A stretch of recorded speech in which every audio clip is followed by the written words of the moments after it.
Start. This question, sir, in my humble opinion, should be viewed from a different angle from which it was looked at and discussed here yesterday. It is true that it is correct in principle that the railways, whose entire capital at charge is drawn from the general revenues, should be able to make a good contribution to the general revenues, but in applying this principle, care must be exercised if we are looking at railway system in advanced countries like the United Kingdom or the United States of America or any such countries. This principle no doubt could be applied on all fours, but in a country like India, whether it could be applied is a question that should be considered. It was argued that the railways have a long history, and because they have long been an established concern, they should now be able to contribute to the general revenues. Although it is true that the railways are a long established concern, still the circumstances under which the railways were run are not being examined here. The railways, as we all know, before independence were run not on a welfare state basis, but they were run on the system of strategic lines. When the railway lines in India were formed, it was not the question of developing economic resources, it was not the question of linking up industrial centers, it was not the question of linking up the railway system with pilgrim centers or centers of density that prompted the authorities, the private companies, to start the railways in India, but it was the strategic concern of the British government then that prompted these companies to form railways. The question of arriving at a correct pattern of railway system from the point of view of developing and exploiting the natural resources of the country, from the point of view of developing the backward areas of the country, is still there to be examined and to be attended to well. From this point of view, as anybody can see, there is much scope for developing the railways. In fact, there is so much pressure on Honorable the Railway Minister for new lines that one will be at a loss as to where to find the resources from.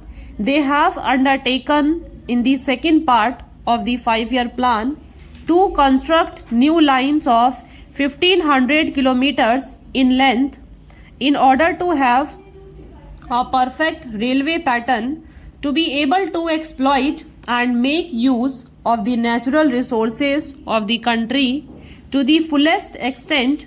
Although we cannot dismantle the railway lines that we have now, still these lines have to be linked up to fulfill that requisite of exploiting the natural resources. So my point in bringing out these arguments is to show that the railways have a full development program on their hands and they need funds.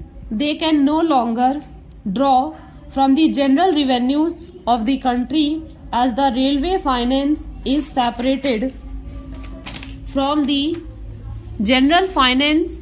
They have to obtain the resources that are required for development either by loan or otherwise.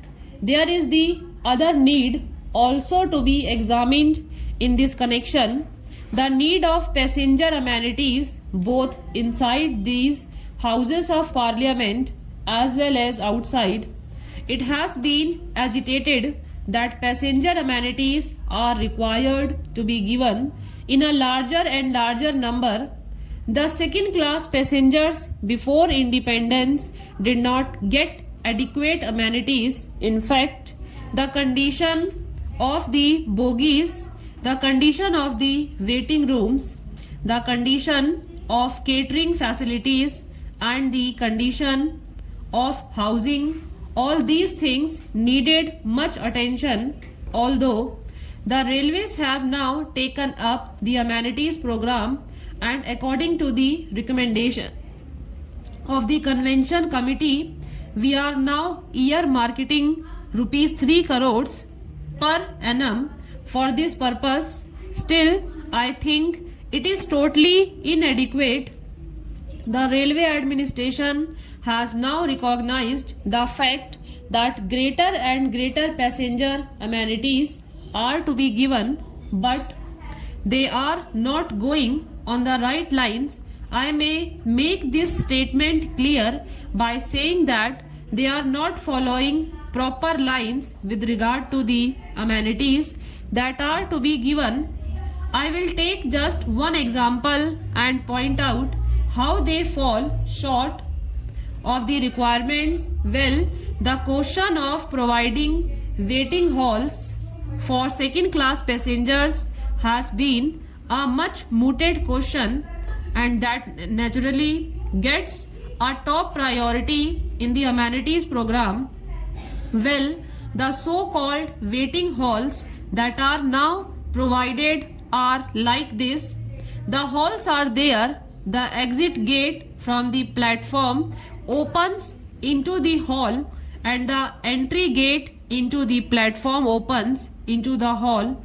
So much so that in fact the hall is only a passage. When people come and go, how can the second class passengers take rest here? That is a question which I have not been able to understand. Secondly, for the passengers who have to wait for a number of hours in these halls, necessary sanitary facilities should be provided.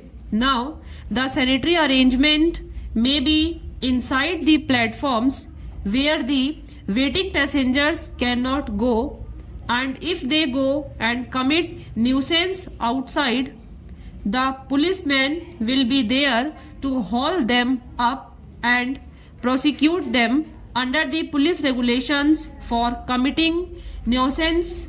So, it is not imagined that when passengers are required to wait for 10 hours or 12 hours in these waiting halls, they should have some bathroom facilities as we have for first class or for higher class passengers. That things has not been visualized.